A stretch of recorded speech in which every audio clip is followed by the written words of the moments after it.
Hello, my name is Fraser Simons. This is my channel Springboard Thought. Today I'm going to be talking about The Years by Annie Ernaux. This is the Fitzcarraldo editions, but looks very different to the edition in Canada. So I ordered this from the UK, which took a little while, but I'm glad that I did. I really like the formatting. I thought the premise was very interesting, as you might imagine. I tabbed a lot, which means that I was thinking a lot and reflecting a lot. This charts the sort of cultural movements and patterns and the different recollections and memories of Annie Ernaux from 1941 to 2006. And really what she has made is a sort of like time capsule-esque fiction, but ingrained in facts, because she has taken thousands and thousands of notes and letters and newspaper articles and different things to construct this narrative. And really, it seems to be just an exercise in which she is trying to enter herself and remember or recollect and sort of give this memory the tint of fact to it with these different things that she is holding. Usually photographs like Polaroids and things like that, but sometimes newspaper articles and clippings, I think. And so she's just trying to dwell specifically in a moment from month to month, generally, in the year.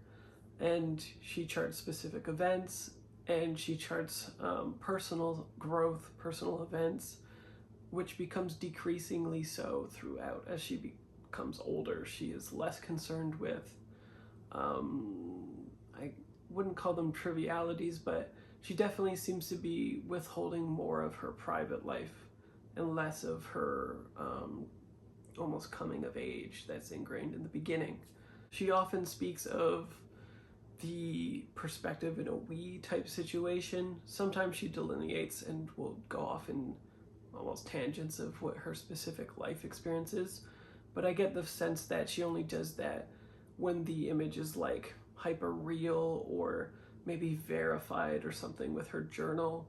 Otherwise, it is merely the patterns of cultural movements, what has happened to sort of shape history in that time period.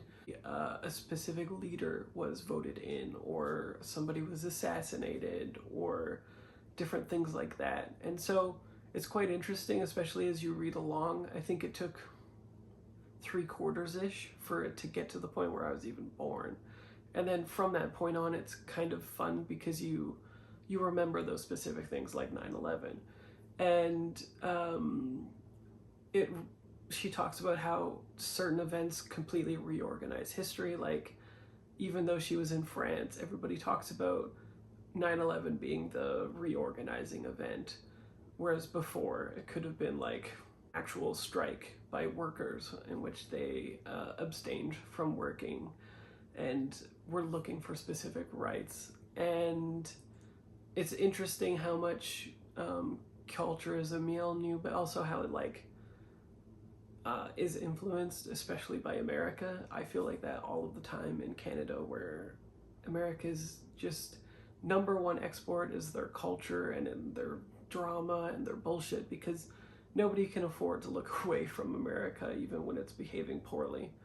We still have to be wary of it and what it's happening, because it influences the entire world.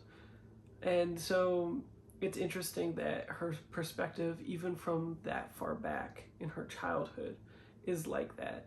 She also charts, feminism, the various movements. She makes a point to talk about when the pill was not illegal anymore and how that would affect women, and how there was still like a hyper stigmatism about that. And right at this very moment, basically, Texas has got a law where they're banning abortion after like 4 weeks, and people who are colluding with the person who is pregnant to have an abortion can be fined and all this stuff. So you really start seeing how she's like the fine grain in a beachhead, and culture is just this constant wave that is coming in and going. And much like her in Alberta, here where I am, we have been dominated by right-wing rhetoric and right-wing leaders, which is typically opposed to the larger prime minister, who's generally been liberal most of the time, at least that I've been alive. So I know a lot of what it's like to be in a conservative environment and how other people constantly use the exact same techniques in order to make people afraid. Conspiracy theories make people off balance and point a finger at a very specific marginalized entity in order to galvanize their base and get what they want. And you see that happen over and over and over in her book as well. So it's just fascinating. It's really interesting structure. It's very poetic. It's different. I like it because when it goes into the we, it actually reminds me a lot of early punk feminist bands, specifically the Julie Ruin, which their song Run So Fast or Run Fast is like constantly on my mind, and I'll try to find lyrics and put it there. But in that song as well, they always are codifying it as a we, what happened to us as girls, and trying to reclaim the narrative. So I do think this is a feminist book as well that succeeds very well. I like that she takes accountability for her own actions in a way as well. She'll sometimes delineate and say how she is different from the tide that is coming in, but a lot of the times too, even when you're very sure she wouldn't be on the thing that she is describing, because it's usually like Islamophobia or something will sweep the nation around the time of 9/11. You're fairly certain we were told of women clothed from head to toe, and different illusions like that, where she feels like she is trying to say that was wrong, but also it was the ingrained feeling. Like when she thinks about that year, she thinks about how fearful she was, or how fearful everybody else was, and because they were like that, and because they're all grains on the beach being shaped by this culture coming in, she can't get away from that either, right? There's some accountability there, or at least the presence of other people shaping her life that she can't get away from. So I think it's just very clever. It's unlike anything I've ever consumed. Like I said, I really like the prose, but I also like how it was formatted. It almost becomes less and less poetic as it goes. In the beginning, it's very like punchy, fiery, kind of feels like adolescence in a way. The sentence breaks are at very interesting times, and then it gets a little bit more formatted, precise, economical, and almost like the newer memories are less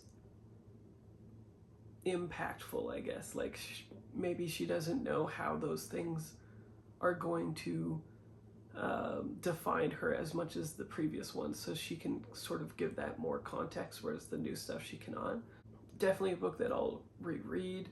It's a book that I'll probably be giving as gifts to people, probably like my grandmother and stuff, because she's obsessed with French culture. She's half French, and it's a very accessible way to approach a historical narrative, where, like I said, there's this interplay of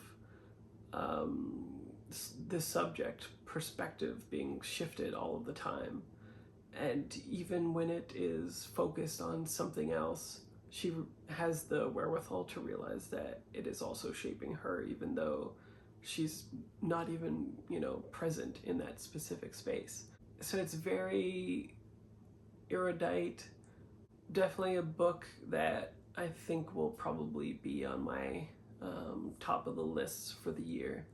I think it was really interesting. If you have any interest at all in French history in that time period, and you want a sort of alternate way to consume what was happening, I'd urge you to pick it up. It's very inexpensive. It was like 20 bucks Canadian. If you've read The Years, I'd love to know what made an impact for you, what you liked or didn't like about it. And if you've read a lot of Annie Ernaux or even just other stuff, recommend me a book by her that I could jump onto from here. Otherwise, I will talk to you next video. Bye.